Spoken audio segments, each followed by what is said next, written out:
In this video I'm going to show you how you can easily disable absolute Bluetooth number on your Android phone. Be sure to watch the video to the very end so you don't make any mistakes. Basically guys, first off we need to enable developer mode on our Android phone. That is very simple process, and first off we need to head over to settings. The easiest way is just swipe down from the top of the screen and then tap at that gear.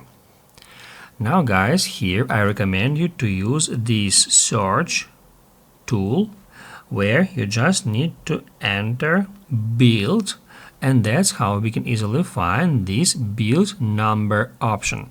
Now I'm going to tap right here, and that's how we can easily find it.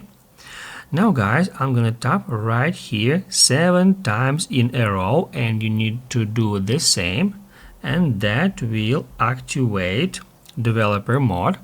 To confirm the activation of developer mode, we need to enter our pattern or pin code or whatever it will ask you to do.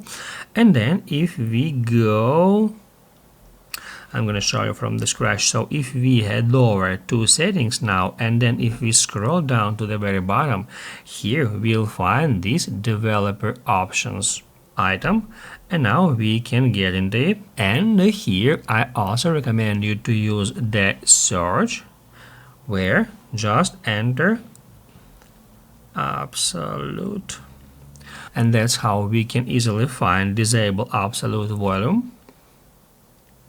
Here it is. So now in order to disable absolute Bluetooth volume, we need to just activate that option. So guys, that's how it can be easily done, and if this video was helpful for you, don't forget to hit the like button.